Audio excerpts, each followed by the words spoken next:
We're on a series this month called Back to School for the kids and for us back to work. So, because this is a good time to think about things like that, because it's back to school time. So next page reminds us of what we talked about last week. We were talking about cheating and that whole idea, and the main concept was this idea of integrity. Integrity. And that's what the integral sign reminded us of. My inability to do math reminds me that I should have integrity.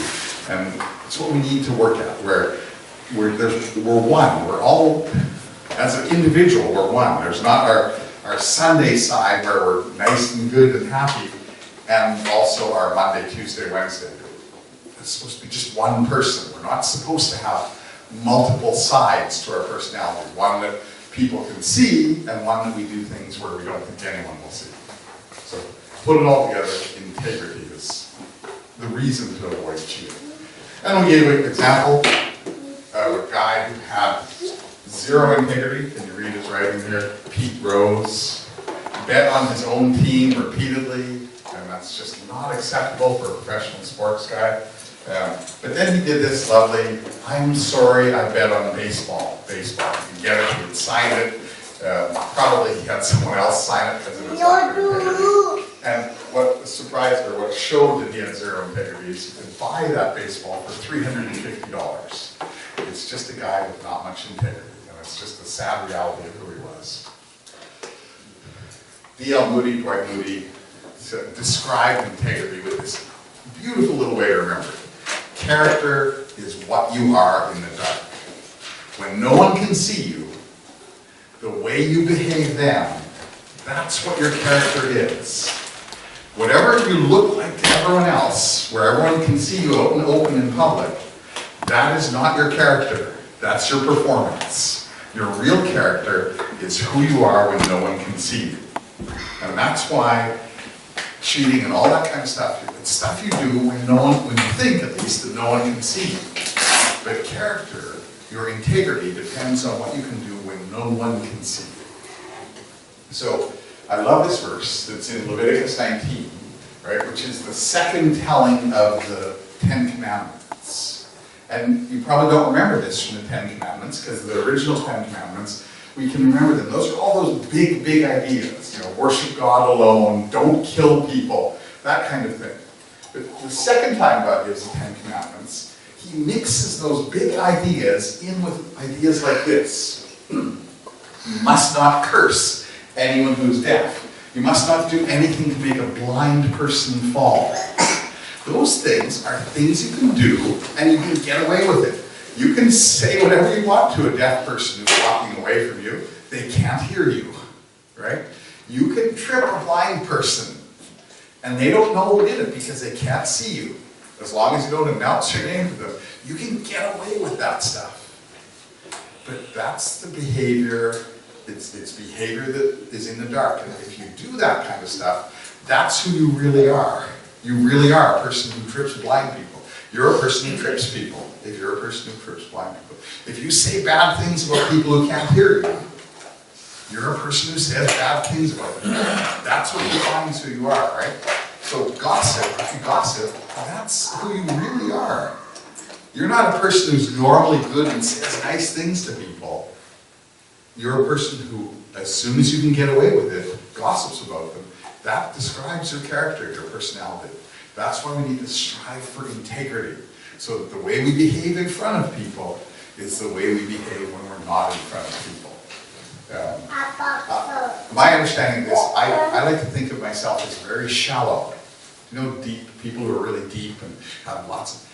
I try to be as shallow as I can so that the outside and the inside, there's no depth. Right? It's better to be a deep person, but for me, I figured out that I can't, if I'm a deep person, I'm hiding too much. And so I try to be as shallow as I can, and so that you see everything, right? That's how I try to develop integrity. I'm not good at it. Integrity is not an area that I'm good at, but I work at it, and by trying to be a little less deep, but I can be a little more integrity.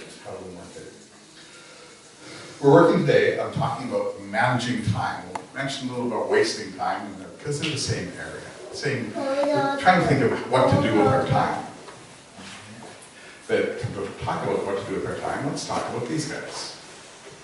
Ants. You know this kind of ant? Anyone know what kind of ant this is? If you look very carefully here, see this line? See where his mouth is? This is, you know what kind of ant this is called? What is this thing? It's a leaf. And what is he doing? He's cutting it. So this is a leaf cutter ant. Okay? It's an ant that cuts leaves. That's what the kind of ant it is. Okay?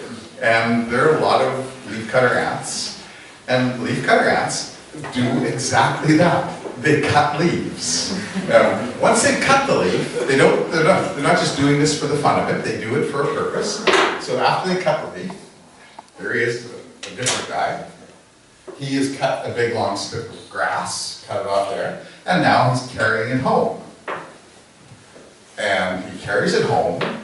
There's another good one of carrying it home. I got to carry it home. There's a guy carrying his big leaf. There's a littler guy doing nothing. This guy is the lazy ant. This guy is the... it took me a while to figure out we're both going the same direction. Because ants pretty well, they're little tiny creatures, right? They carry these big leaves, and sometimes if you see them in the wild, when there's a bunch of them, they'll be carrying, and it will look like the floor of the jungle, or the forest where they are, is green leaves just moving constantly. A solid green it'll be. They're carrying so many of these leaves back. They're quite incredible creatures. What they do with it is this. They bring it home to their ant house, and take it down below, underground, and they chew it up into little tiny pieces, and then they let it turn into kimchi.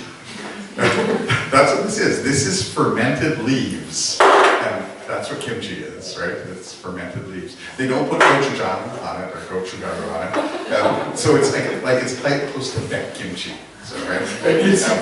And then they live on it all winter long, because they have a huge big underground storehouse of this fermented leaves, and they eat the stuff that grows on it basically, and the leaves become part of it. They can live, these kind of ants can live for a whole dry season or a whole winter on the food they've stored underground. They're quite impressive little creatures too. How many ants do you think live in one of these ant hills? Any guesses? Any guesses how many ants could live on this pile of fermented stuff? Guess. Someone give me a number. 10 million? Oh, you shouldn't guess so high, but that's exactly right. About 8 to 10 million can live in one anthill.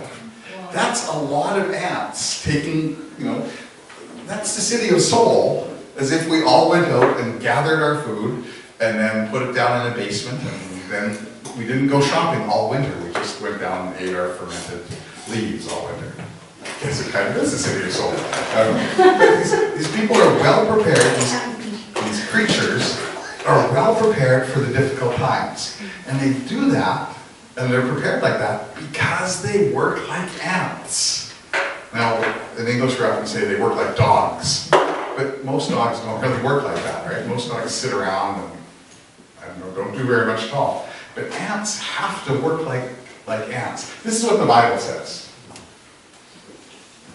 You people who don't want to work, think about the ant. Consider its ways and be wise. It has no commander. It has no leader or ruler, but it stores up its food in summer. It gathers its food at harvest time. Ants go out and do a bunch of work. When it's the right time to work, they get to work. They do their job. It really has no commander or leader. The queen is in charge of having the babies, but otherwise the ant colony works just completely without direction. They just all know what they're supposed to do. In the morning, it's quite cool, I was reading about them while preparing for this. In the morning, a bunch of ants whose job is not to cut leaves, it's just to go find leaves or to find seeds, because some of them bring back seeds. A bunch of these little ants go leaving in the morning, and they leave in all directions. thousands of them. And then they come back as soon as they find something to eat. And the other ants count how fast, somehow in their little tiny ant brains, count how fast the other ones are returning. These scouts are returning. If they're returning very slow, they know that the scouts have had to go too far, so they don't go that direction. If they're returning very quickly, they don't go that direction because it's usually the ants have found a predator, like there's a bird or something, so they don't go that direction. But if they're returning at a nice, solid, good pace, then they go out following that direction, they find the leaves or the seeds that they're looking for and come back.